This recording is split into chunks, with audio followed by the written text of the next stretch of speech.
رسول اللہ صلی اللہ علیہ وسلم کے فرمان جہاد ہند کے حوالے سے کیا آج کل کا وہ جہاد کس درجے میں ہے؟ دیکھیے، حضور کی حدیث میں دو جہاد ایک حدیث میں جمع کیے گئے،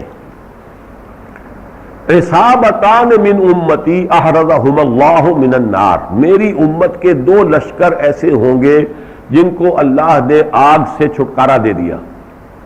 عصابۃ تغزو الہند، ایک لشکر وہ ہوگا جو ہند پر حملہ آور ہوگا، اور دوسرا لشکر وہ ہوگا کہ جو حضرت عیسیٰ کا ساتھ ہو کر اور دجال سے جنگ کرے گا۔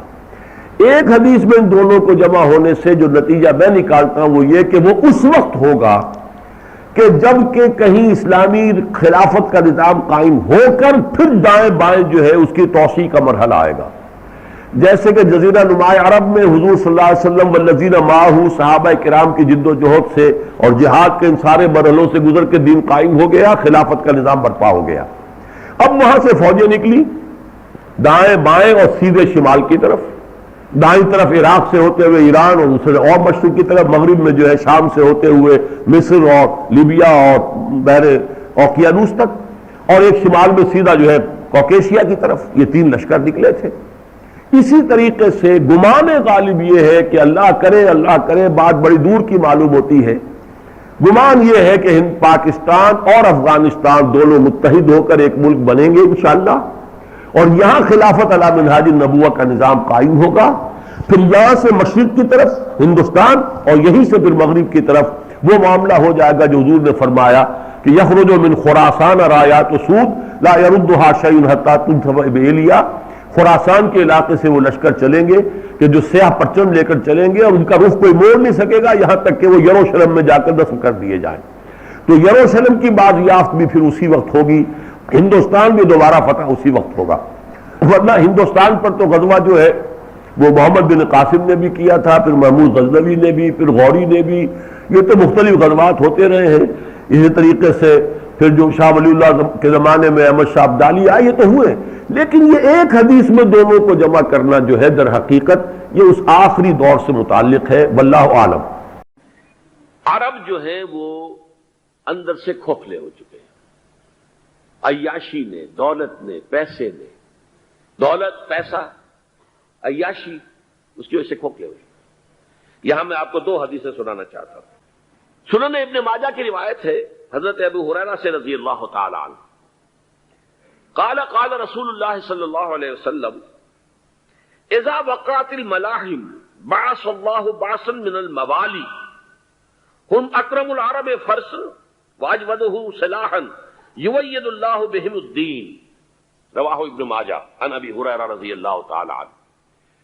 جب ملاحم کا دور شروع ہوگا تو اللہ تعالیٰ اٹھائے گا ایک لشکر یا لشکروں پر لشکر موالی میں سے۔ موالی کون ہے؟ عربوں نے جب فتح کیا تھا اس پورے علاقے کو خلافت راشدہ کے دوران، اور پھر وہ لوگ جو ہے، ایک رائے تو یہ تھی کہ انہیں غلام بنایا جائے سارے آبادیوں کو، لیکن یہ کہ حضرت عمر کا اجتہاد تھا، اس کے مطابق جو غلام نہیں بنایا گیا تو وہ موالی کی حیثیت رکھتے ہیں۔ عربوں میں دم نہیں ہے، موالی میں سے لشکر اٹھیں گے کہ جو در حقیقت حضرت مہدی کی حکومت کو قائم کرے گے۔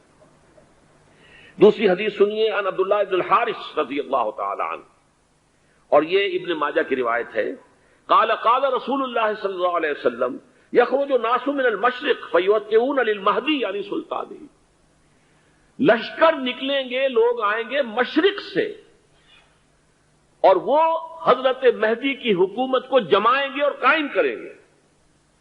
اب ذرا نوٹ کیجئے کہ جزیرہ نما عرب کے مشرق میں کون سے ملک ہیں؟ تین، ایران، افغانستان، پاکستان، یہ تین سالڈ مسلم ممالک، مسلم آبادی اکثریت۔ ویسے تو یہ کہ آگے ہندوستان میں 20 کروڑ مسلمان ہیں، لیکن وہ 20 کروڑ جو ہے وہ تو 80 کروڑ کے اندر تحلیل ہو جاتے ہیں غیر مسلموں میں، لیکن یہاں جو معاملہ ہے یہ خالص اکثریت کے۔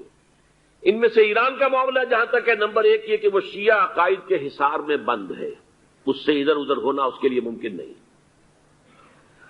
حدیث میں یہ بھی آتا کہ اصفہان سے 70,000 یہودی دجال کا ساتھ دیں گے، لیکن بہرحال خراسان ایک صوبہ ہے افغانستان کا اس وقت بھی شمال مشرقی کونے میں، مجھے امید ہے وہاں سے خیر کی، کیونکہ خراسان کا لفظ وہاں پہ شامل ہے، اور حضور کی حدیث میں بعد میں آپ کو سناؤں گا کہ خراسان سے فوجیں چلیں گی جو یروشلم کو دوبارہ حاصل کریں گی، فتح کریں گی، جیسے پہلے یروشلم کھویا عربوں نے تھا، دوبارہ حاصل کیا تھا کرد نے، کرد خون صلاح الدین ایوبی رحمت اللہ علیہ، ایسے اب پھر عربوں نے کھویا ہے، لیکن لینے والے خراسان سے لشکر آئیں گے۔ یخرج من خراسان رایات سود لا یردها شیء حتی تنصب بإیلیا، خراسان کے علاقے سے کالے علم لے کر لشکر چلیں گے جن کے رخ کو کوئی موڑ نہیں سکے گا جب تک کہ وہ جا کر یروشلم میں نصب نہ ہو جائے۔ اس کے بعد نام آتا ہے پاکستان کا۔ یہ ہے میری اور آپ کی داستان، اور یہ ہے سبب جس کی وجہ سے کہ میں آپ سے یہ گفتگو کر رہا ہوں۔ اصل میں تو کس لیے؟ محض ایک علمی استفادہ، محض اپنی بات آراء کو ظاہر کرنے کا شوق نہیں، بلکہ یہ کہ اپنی ذمہ داری ہم پہچانے کہ ہم کس مقام پر کھڑے ہیں۔ دیکھیے، اس پاکستان کے بارے میں یا ہندوستان کے بارے میں علامہ اقبال نے کہا تھا اپنے ترانہ ملی میں، میر عرب کو آئی ٹھنڈی ہوا جہاں سے، میرا وطن وہی ہے، میرا وطن وہی ہے۔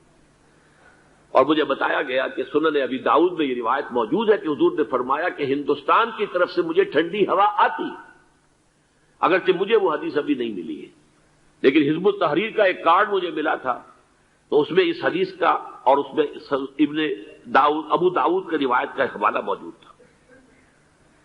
لیکن میں جو چیز آپ کو بتا چکا ہوں وہ یہ کہ الف ثانی کا پورا تجدیدی کارنامہ اس ہندوستان کی سرزمین میں ہوا۔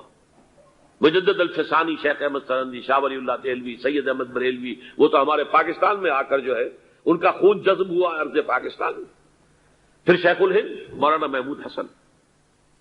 تحریک خلافت چلی تو صرف ہندوستان میں چلی اور کہیں نہیں چلی۔ آزادی کی تحریک چلی پوری دنیا میں، وہ نیشنلزم کی بنیاد پر چلی، ملے نیشنلزم، عرب نیشنلزم، ترک نیشنلزم۔ ہمارے ہاں چلی تو اسلام کے نام پر پاکستان کا مطلب کیا؟ لا الہ الا اللہ۔ پھر پاکستان قائم ہوا معجزے کے طور پر، بلکہ نازل ہوا ہے لیلۃ القدر میں، انا انزلناہ فی لیلۃ القدر، جیسے قرآن نازل ہوا لیلۃ القدر میں، یہ پاکستان بھی نازل ہوا لیلۃ القدر میں۔ اس کا برقرار رہنا ابھی تک معجزہ ہے۔ ہندو یہ سمجھتا تھا، کانگریس سمجھتی تھی کہ جھٹپٹ ختم ہو جائے گا۔ پھر یہ کہ اس کا قرارداد مقاصد کا پاس ہو جانا، مزید بھی اور اضافی دفعات دستور میں آ جانا، اب کمرشل انٹرسٹ کو ربا قرار دے کر حرام قرار دینا، یہ سارے لینڈ مارکس ہیں کہ جو اشارہ کر رہے ہیں کسی چیز کی طرف، معاملہ کدھر جا رہا ہے۔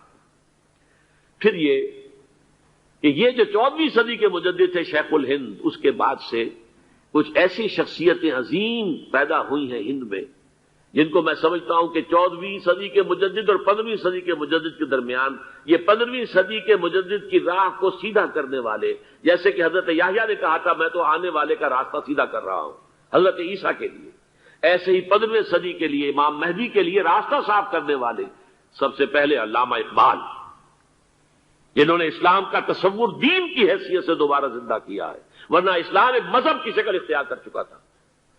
پھر مولانا مودودی، مولانا ابوالکلام آزاد حکومت الہیہ کے نعرے کے ساتھ میدان میں آئے۔ یہ اقبال نے جو تصور پیش کیا تھا اس پر عملی جد و جہد کے لیے حزب اللہ قائم ہوئی۔ نوٹ کر لیجئے 11 برس کا فرق ہے عمر کا علامہ اقبال کے اور ابوالکلام کے، اور 1913 میں جب حزب اللہ قائم کی ہے اس وقت علامہ اقبال کی ملی شاعری اپنے عروج کو پہنچ چکی تھی۔ پھر یہ کہ علامہ اقبال کے بعد تعبیل جو ہے اس کام کی وہ ابوالکلام نے کی، لیکن روایتی علماء کی شدید مخالفت کی وجہ سے وہ بدل ہو کر چھوڑ گئے، کانگریس میں شامل ہو گئے، بساط جو ہے حزب اللہ کی انہوں نے لپیٹ دی۔ پھر مولانا مودودی آئے، انہوں نے وہ ڈور جو ہے اس کا سرا تھاما، جماعت اسلامی قائم کی حکومت الہیہ ہی کے قیام کے لیے، اگرچہ میرے نزدیک یہ کہ وہ انتخابی اور ایک قومی سیاست کی ایک جماعت بن کر پاکستان میں جو ہے دلدل میں پھنس گئی ہے۔ اب ہم اس کی کوشش کر رہے ہیں، تنظیم اسلامی اور یہ تحریک خلافت جس کے تحت یہ جلسہ ہو رہا ہے، یہ ساری چیزیں وہ ہیں کہ آپ کو سوائے پاکستان کے اور کہیں نہیں ملیں گی پوری دنیا۔ معلوم ہوتا ہے کہ پاکستان کو بہت بڑا رول پلے کرنا ہے اس میں، اور اس کے ساتھ اب جمع کر لیجئے افغانستان کی عمارت افغانستان، اسلامی عمارت افغانستان قائم ہو چکی ہے۔ یہ پچھلے 20 سالوں میں جو کچھ وہاں ہوتا رہا ہے اس سے پہلے تصور نہیں ہو سکتا تھا۔ کابل جو ہے وہ تو جیسے پیرس کا تمدن تھا ویسے کابل کا تھا، وہی لباس، وہی سکرٹس، یہاں جب آئے تھے شاہ ظاہر شاہ سرکاری دورے پر تو ان کی جو ملکہ صاحبہ تھی ان کے ساتھ اسکرٹ میں ملبوس تھی.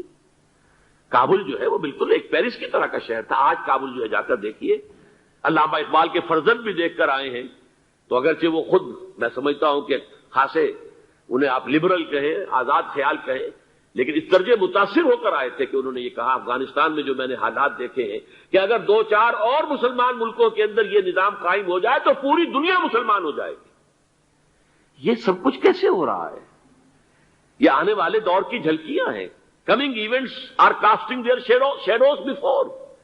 یہ سب بتا رہے ہیں کہ پاکستان افغانستان کو مل کر اس میں کوئی عظیم رول پلے کرنا ہے.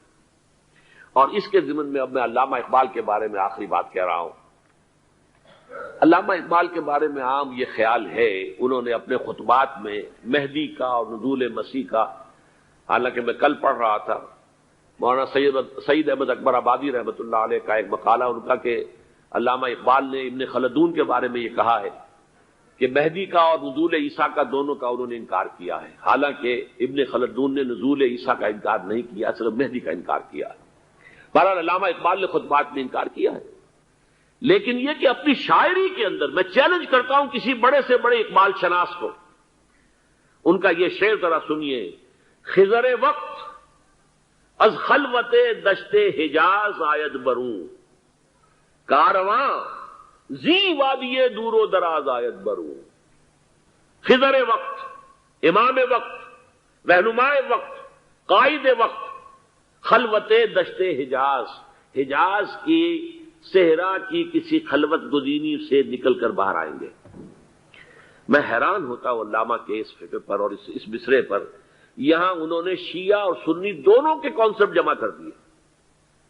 شیعہ کا کانسیپٹ یہ چھپے ہوئے کسی غار میں وہاں سے برآمد ہوں گے, اور ہمارا کانسیپٹ میں ام سلمہ رضی اللہ تعالیٰ عنہ کی حدیث سنا چکا, چھپے ہوئے ہوں گے وہ وہاں پر, مدینے سے نکل کر آ کر مکے میں چھپ جائیں گے.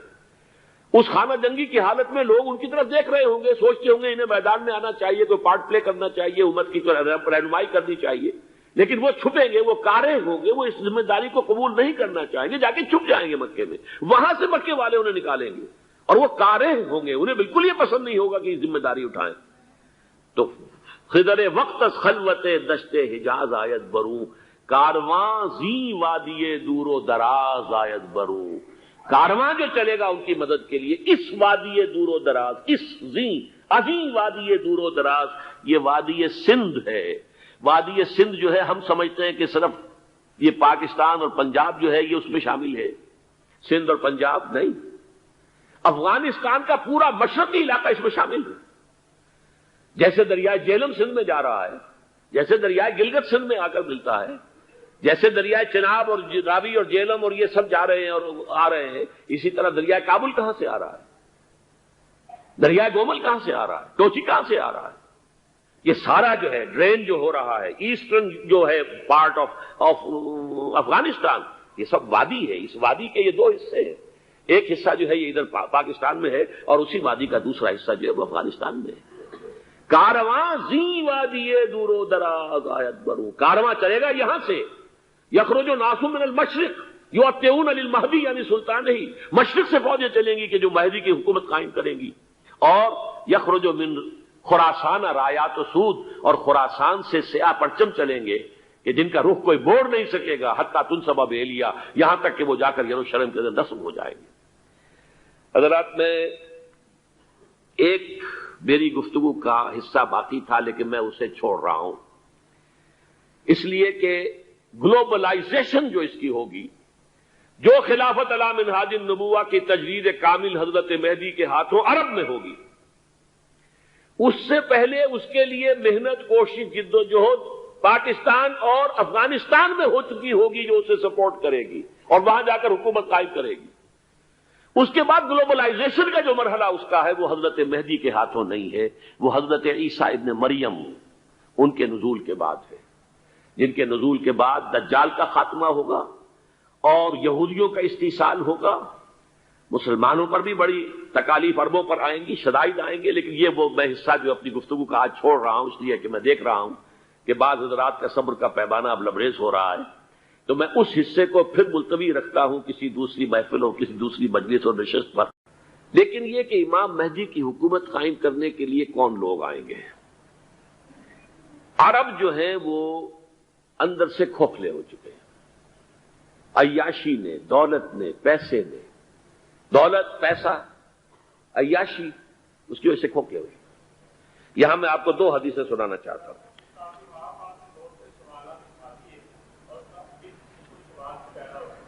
بہت سے ہو گئے، آپ اطمینان سے تشریف رکھیے۔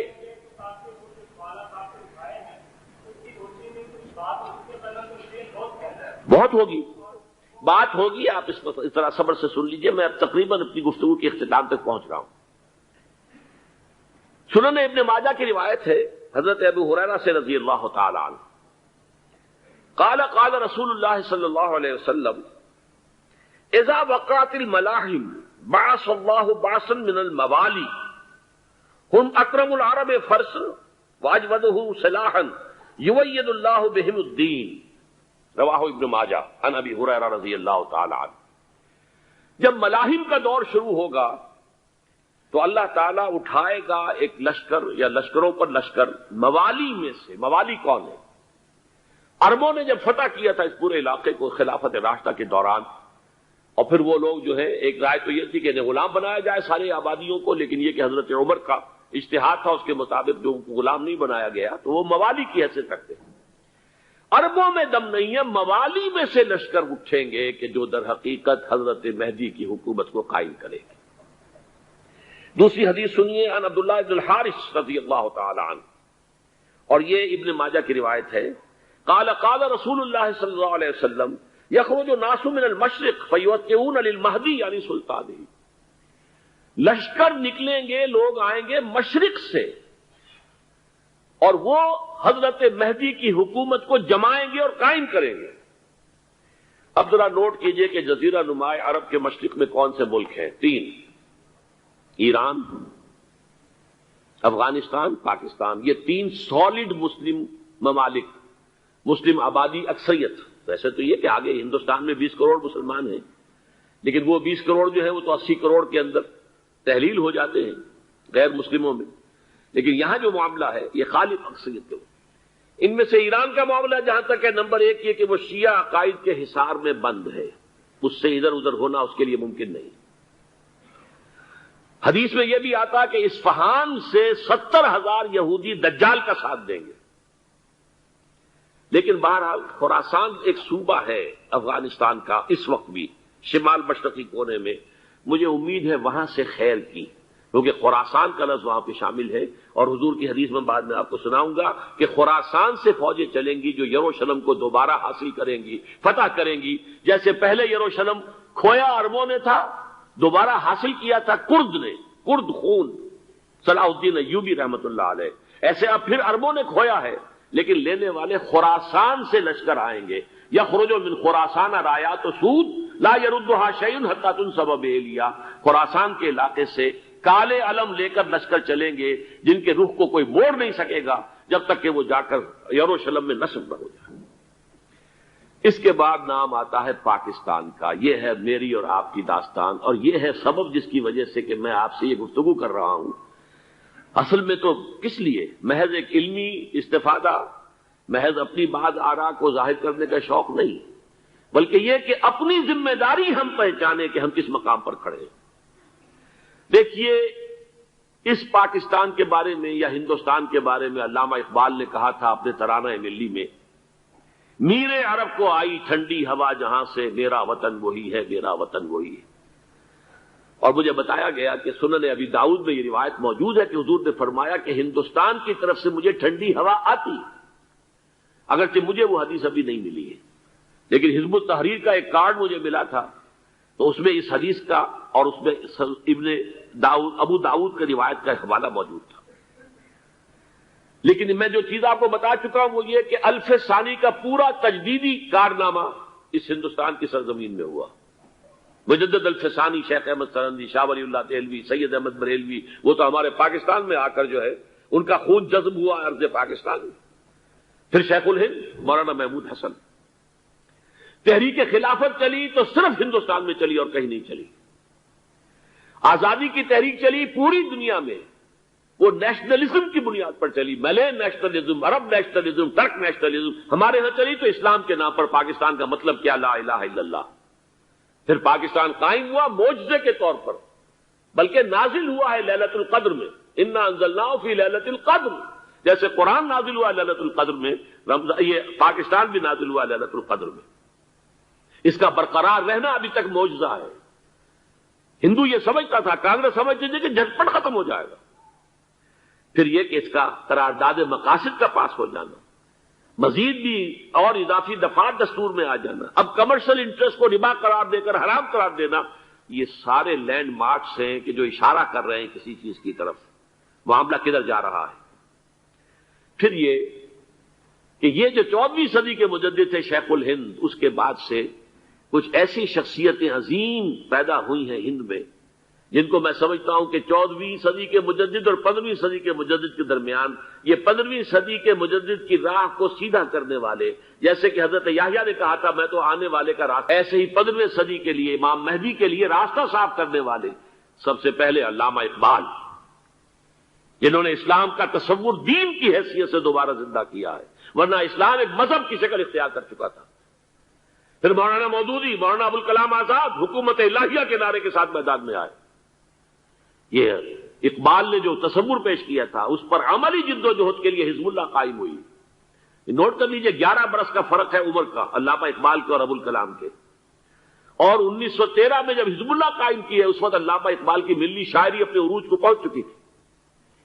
پھر یہ کہ علامہ اقبال کے بعد تعمیل جو ہے اس کام کی وہ ابوالکلام نے کی، لیکن روایتی علماء کی شدید مخالفت کی وجہ سے وہ بددل ہو کر چھوڑ گئے، کانگریس میں شامل ہو گئے. بساط جو ہے حزب اللہ کی انہوں نے لپیٹ دی. پھر مولانا مودودی آئے، انہوں نے وہ ڈور جو ہے اس کا سرا تھاما، جماعت اسلامی قائم کی حکومت الہیہ ہی کے قیام کے لیے. اگرچہ میرے نزدیک یہ کہ وہ انتخابی اور ایک قومی سیاست کی ایک جماعت بن کر پاکستان میں جو ہے دلدل میں پھنس گئی ہے. اب ہم اس کی کوشش کر رہے ہیں، تنظیم اسلامی اور یہ تحریک خلافت جس کے تحت یہ جلسہ ہو رہا ہے. یہ ساری چیزیں وہ ہیں کہ آپ کو سوائے پاکستان کے اور کہیں نہیں ملیں گی پوری دنیا. معلوم ہوتا ہے کہ پاکستان کو بہت بڑا رول پلے کرنا ہے اس میں. اور اس کے ساتھ اب جمع کر لیجئے افغانستان کی عمارت افغانستان، اسلامی عمارت افغانستان قائم ہو چکی ہے. یہ پچھلے 20 سالوں میں جو کچھ وہاں ہوتا رہا ہے اس سے پہلے تصور نہیں ہو سکتا تھا. کابل جو ہے وہ تو جیسے پیرس کا تمدن تھا ویسے کابل کا تھا، وہی لباس، وہی سکرٹس. یہاں جب آئے تھے شاہ ظاہر شاہ سرکاری دورے پر تو ان کی جو ملکہ صاحبہ تھی ان کے ساتھ وہ سکرٹ میں ملبوس تھی. کابل جو ہے وہ بالکل ایک پیرس کی طرح کا شہر تھا. آج کابل جو ہے جا کر دیکھیے. علامہ اقبال کے فرزند بھی دیکھ کر آئے ہیں تو اگرچہ وہ خود میں سمجھتا ہوں کہ خاصے انہیں آپ لبرل کہیں، آزاد خیال کہیں، لیکن اس درجے متاثر ہو کر آئے تھے کہ انہوں نے یہ کہا افغانستان میں جو میں نے حالات دیکھے ہیں کہ اگر 2-4 اور مسلمان ملکوں کے اندر یہ نظام قائم ہو جائے تو پوری دنیا مسلمان ہو جائے گی. یہ سب کچھ کیسے ہو رہا ہے؟ یہ آنے والے دور کی جھلکیاں ہیں. Coming events are casting their shadows before. یہ سب بتا رہے ہیں کہ پاکستان افغانستان کو مل کر اس میں کوئی عظیم رول پلے کرنا ہے. اور اس کے ضمن میں اب میں علامہ اقبال کے بارے میں آخری بات کہہ رہا ہوں. علامہ اقبال کے بارے میں عام یہ خیال ہے، انہوں نے اپنے خطبات میں مہدی کا اور نزول مسیح کا، حالانکہ میں کل پڑھ رہا تھا مولانا سعید احمد اکبر آبادی رحمۃ اللہ علیہ کا ایک مقالہ ان کا کہ علامہ اقبال نے ابن خلدون کے بارے میں یہ کہا ہے کہ مہدی کا اور نزول عیسیٰ کا دونوں کا انہوں نے انکار کیا ہے. حالانکہ ابن خلدون نے نزول عیسیٰ کا انکار نہیں کیا، صرف مہدی کا انکار کیا ہے. بہرحال علامہ اقبال نے خطبات میں انکار کیا ہے. لیکن یہ کہ اپنی شاعری کے اندر میں چیلنج کرتا ہوں کسی بڑے سے بڑے اقبال شناس کو، ان کا یہ شعر ذرا سنیے. خضر وقت از خلوت دشت حجاز آید بروں، کارواں زی وادی دور و دراز آید بروں. خضر وقت، امام وقت، رہنمائے وقت، قائد وقت، خلوت دشت حجاز، حجاز کی صحرا کی کسی خلوت گزینی سے نکل کر باہر آئیں گے. میں حیران ہوتا ہوں علامہ کے اس فکر پر اور اس مصرے پر. یہاں انہوں نے شیعہ اور سنی دونوں کے کانسیپٹ جمع کر دیے. شیعہ کا کانسیپٹ یہ چھپے ہوئے کسی غار میں وہاں سے برآمد ہو گئے، اور ہمارا کانسیپٹ میں ام سلمہ رضی اللہ تعالیٰ عنہ کی حدیث سنا چکا، چھپے ہوئے ہوں گے وہ وہاں پر، مدینے سے نکل کر آ کر مکے میں چھپ جائیں گے۔ اس خانہ جنگی کی حالت میں لوگ ان کی طرف دیکھ رہے ہوں گے، سوچتے ہوں گے انہیں میدان میں آنا چاہیے، کوئی پارٹ پلے کرنا چاہیے، امت کی رہنمائی کرنی چاہیے، لیکن وہ چھپیں گے، وہ کارے ہوں گے، وہ اس ذمہ داری کو قبول نہیں کرنا چاہیں گے، جا کے چھپ جائیں گے مکے میں، وہاں سے مکے والے انہیں نکالیں گے، اور وہ کارے ہوں گے، انہیں بالکل یہ پسند نہیں ہوگا کہ یہ ذمہ داری اٹھائیں۔ تو خضر وقت از خلوت دشت حجاز آیت بروں، کارواں زی وادی دور و دراز آیت بروں، کارواں جو چلے گا ان کی مدد کے لیے اس وادی دور و دراز، اس عظیم وادی دور و دراز، یہ وادی سندھ ہے۔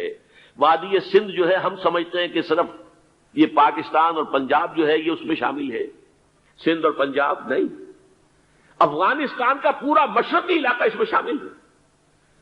جیسے دریائے جہلم سندھ میں جا رہا ہے، جیسے دریائے گلگت سندھ میں آ کر ملتا ہے، جیسے دریائے چناب اور راوی اور جہلم اور یہ سب جا رہے ہیں اور آ رہے ہیں، اسی طرح دریائے کابل کہاں سے آ رہا ہے، دریائے گومل کہاں سے آ رہا ہے، ٹوچی کہاں سے آ رہا ہے، یہ سارا جو ہے ڈرین جو ہو رہا ہے، ایسٹرن جو ہے پارٹ آف افغانستان، یہ سب وادی ہے۔ اس وادی کے یہ دو حصے ہیں، ایک حصہ جو ہے یہ ادھر پاکستان میں ہے اور اسی وادی کا دوسرا حصہ جو ہے وہ افغانستان میں ہے۔ کارواں زی وادی دور و دراز آیت بروں، کارواں چلے گا یہاں سے، یخرج الناس من المشرق یؤتون للمہدی یعنی سلطان ہی، مشرق سے فوجیں چلیں گی کہ جو مہدی کی حکومت قائم کریں گی، اور یخرج من خراسان رایات و سود، اور خراسان سے سیاہ پرچم چلیں گے کہ جن کا رخ کوئی موڑ نہیں سکے گا، حتیٰ تنصب بیلیہ، یہاں تک کہ وہ جا کر یروشلم کے اندر نصب ہو جائیں گے۔